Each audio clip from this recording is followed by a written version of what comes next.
Having a budget can help you live the life of your dreams. A lot of people know that budgeting is important and it's something that they should do. However, a lot of people quit budgeting because of one really common failure point, and that is irregular or unexpected expenses. Basically, when people create their first budget, they list out everything that they know they're spending every single month. And that might work fine for a month or two. But then comes the unexpected, the big expense, the blown tire, or the home repair, or the sick kid where you miss work. Something comes along that's irregular or unexpected, and it completely ruins your budget for the month. You empty out your accounts, you pull from accounts from different areas, you empty everything out, and you feel like a failure. And you quit. This is so common, and I've seen it so many times over the years as I've worked with people creating and implementing their own budgets, and it's something that is really easy to fix. And the fix for that problem with budgeting is sinking funds. Sinking funds are actually the solution to most budgeting failures. They are simply the key to saving up money for these irregular and unexpected expenses that come along and wreck your budget. You put money into them every single paycheck or every single month. You build up a little pot that's separate from your regular monthly budget. It's a little separate pot outside of your normal budget. So you're adding money from your budget, and that amount over there is growing in your sinking fund. So it's ready once you have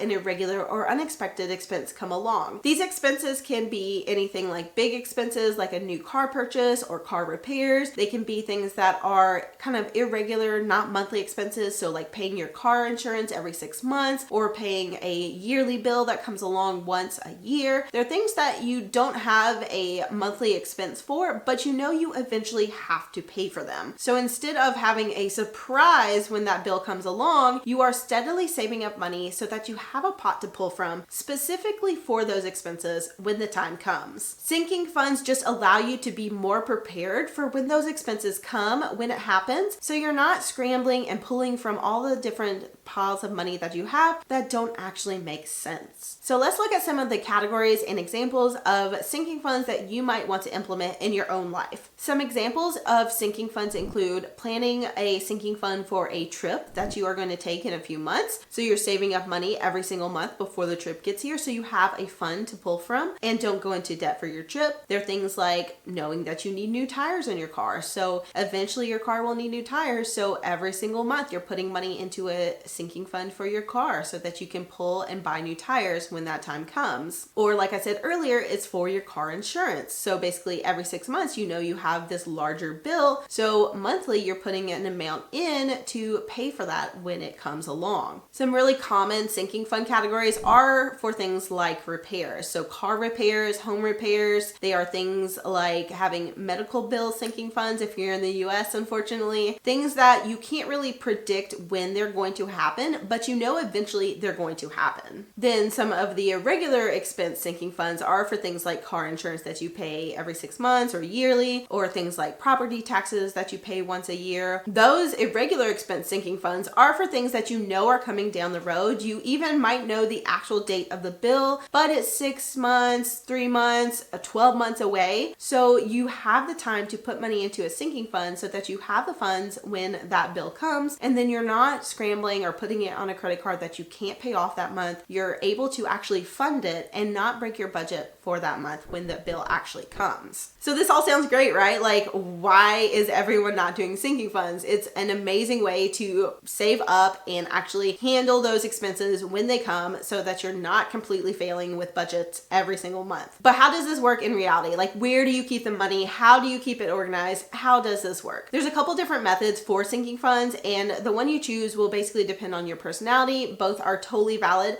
but it really just depends on how your brain works and how you want to keep track of the money in your sinking funds. The first thing we need to talk about is where to actually keep this money. With all of the methods I'm going to mention, you want to keep your money most likely in a high yield savings account. This is because it's money you're going to be spending, but you also want to earn a little bit of interest on it. And high yield savings accounts pay more than traditional savings accounts, so you're earning as much as possible without the money being invested where you could potentially lose it. So you're going to keep your money in a high yield savings account with as good a rate as you can get. And there's a lot of different banks that offer these high yield savings accounts. I will leave a link to the video I recently did on different high yield savings accounts accounts you might want to use. And I will leave links to my favorite ones in the description as well. So you're going to put these sinking funds into a high yield savings account like Ally, Capital One, Discover. There's a lot of different options. So then the next thing is how you're going to organize this money. There's 3 different ways to do this. Number 1, you can put all of the money for your sinking funds into one savings account. So put all of the money into your account, and then you keep a separate spreadsheet that shows what the money is for. So on the spreadsheet, you'll have all of the different sinking funds, you'll have how much money is for each fund, but all of the money will be in just one account. You are going to be keeping track of the transactions and how you move money in and out. Basically, you're going to keep the ledger for everything. So that's a little more work on your end,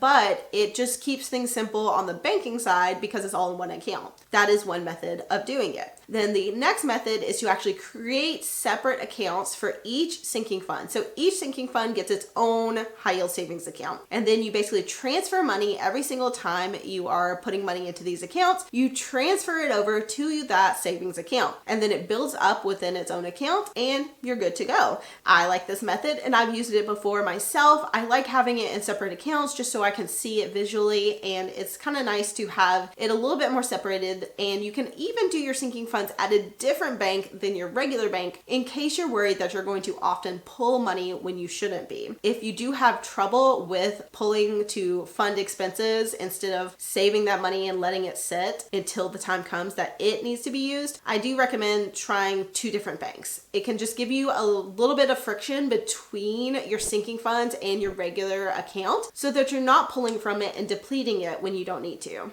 And then the final method is to create buckets or categories within a savings account. A lot of different banks will do this: Ally, SoFi, Wealthfront. I'm currently using Wealthfront, and they let you do multiple categories within your account so that you basically have your money within one account, but they are separating it out into these different buckets and savings accounts so that you can visually see your sinking funds in the different accounts, but you're not having to track on a separate spreadsheet. You can just see it there and you can pull money as you need to from these accounts. Of course, I don't like this as much if you are someone that struggles with keeping the money in a sinking fund. If you're going to pull from it constantly just because you can see it, this might not be the best method for you, but having it all in one place and seeing it visually and having it nicely laid out in a pretty format works really well for a lot of people, including myself. Hopefully this video has helped you better understand sinking funds and how to implement them. They can completely change your life. They've made my budgeting journey so much easier. I never worry about bills anymore that are coming up that are irregular or unexpected because I know I have the money to cover them. It's completely changed my life, and I hope it changes yours as well. If you want to learn more and learn about a bank that you could use for your own sinking funds, definitely check out this next video.